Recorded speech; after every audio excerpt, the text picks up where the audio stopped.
pendidikan di Indonesia adalah salah satu bidang penting yang menjadi fokus pemerintah.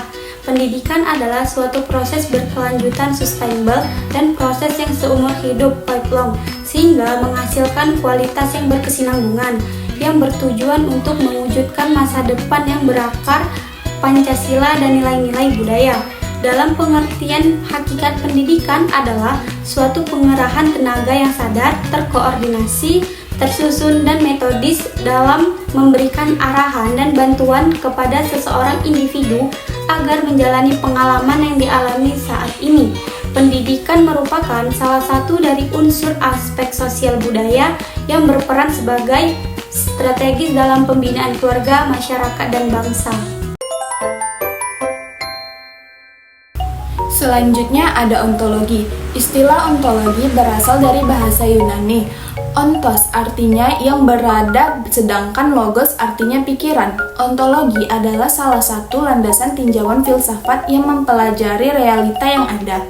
Yang dimaksud realita adalah hal yang nyata yang sudah terbukti kebenarannya. Ontologi merupakan bidang pokok filsafat yang mempersoalkan hakikat keberadaan segala sesuatu yang ada, menurut tata hubungan sistematis berdasarkan hukum sebab akibat. Dalam kajian filsafat pendidikan yang difokuskan kepada kajian ontologi pendidikan ini berusaha untuk mengupas tentang hakikat pendidikan, yang meliputi hakikat pendidikan, tujuan pendidikan dan peserta didik, dan hakikat kurikulum pendidikan. Seorang individu yang berhasil menerapkan cara berpikir sebagai realita yang nyata adalah perwujudan pendidikan dalam tinjauan landasan ontologi. Dalam pemahaman ontologi dapat ditemukan pandangan-pandangan pokok pemikiran sebagai berikut. Monoisme. Paham ini menganggap bahwa akibat yang asal dari seluruh kenyataan itu hanyalah satu saja, tidak mungkin dua. Haruslah satu hakikat saja sebagai sumber asal, baik asal berupa materi ataupun berupa rohani. Dualisme. Dualisme adalah aliran yang coba memadukan antara dua paham yang saling bertentangan, yaitu materialisme dan idealisme. Contoh yang paling jelas tentang adanya kerjasama kedua hakikat ini dalam diri manusia. Pluralisme. Pluralisme dalam Dictionary of Philosophy and Religion dikatakan sebagai paham yang menyatakan bahwa kenyataan alam ini bersusun dari banyak unsur, lebih dari satu atau dua entitas. Agnotisme, paham yang mengatakan bahwa manusia tidak mungkin mengetahui hakikat sesuatu di balik kenyataannya. Jadi, agnotisme adalah paham pengingkaran atau penyangkalan terhadap kemampuan manusia mengetahui hakikat benda materi maupun rohani. Nah, selanjutnya ada aksiologi. Aksiologi adalah istilah yang berasal dari kata Yunani, yaitu aksios, yang berarti nilai. Aksiologi merupakan cabang bidang ilmu filsafat yang menelaah tentang nilai yang berkaitan dengan kegunaan dari pengetahuan yang diperoleh. Aksiologi adalah cabang filsafat yang mengkaji tentang asas tujuan pemanfaatan pengetahuan atau cabang filsafat yang menyelidiki hakikat nilai yang ditinjau dari sudut pandang kefilsafatan. Maka dapat disimpulkan adanya keterkaitan aksiologi dengan pendidikan, yaitu bagaimana seorang individu dapat menggunakan ilmu yang dimiliki untuk mencapai tujuan yang baik dengan cara yang sesuai dengan nilai dan norma yang berlaku dalam masyarakat.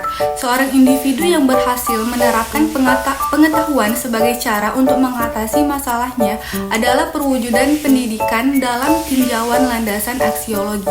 Maka dapat dikatakan bahwa aksiologi adalah bagaimana mencapai manfaat yang terdapat dalam suatu pengetahuan.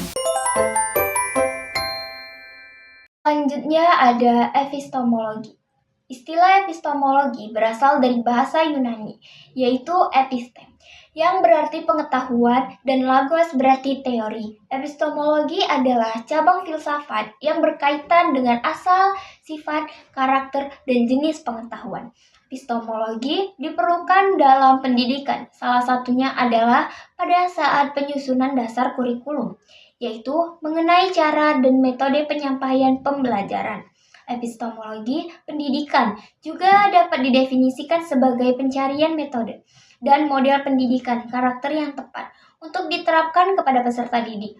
Maka secara epistemologi, pendidikan haruslah menjadi sebuah proses implementasi pendidikan yang tidak dapat dilepaskan dari tepatnya perancangan, perumusan, pelaksanaan, dan evaluasi pendidikan.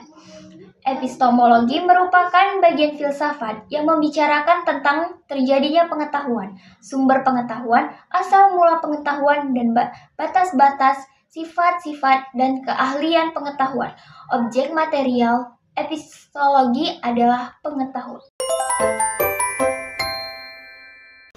Saya akan menjelaskan tentang metode epistemologi.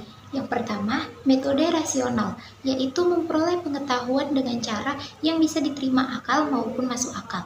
Yang kedua, metode intuitif, yaitu tentang cara memperoleh pengetahuan melalui pengembangan ilmu pengetahuan secara langsung.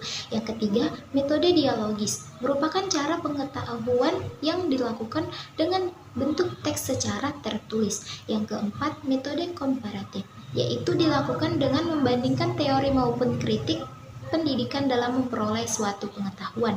Yang kelima, metode kritik, yaitu metode yang dilakukan dengan mengevaluasi atau memberi masukan dengan tujuan pemahaman terhadap suatu pengetahuan.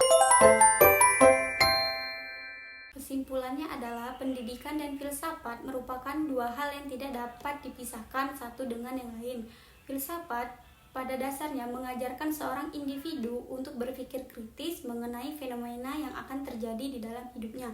Sementara ontologi merupakan dasar bagi pengetahuan untuk dapat dipecah menjadi cabang-cabang ilmu pengetahuan dan bidangnya. Sedangkan aksiologi menjelaskan mengenai tujuan atau kegunaan dari pengetahuan. Epistemologi adalah memberikan gambaran mengenai cara mendapatkan ilmu pengetahuan.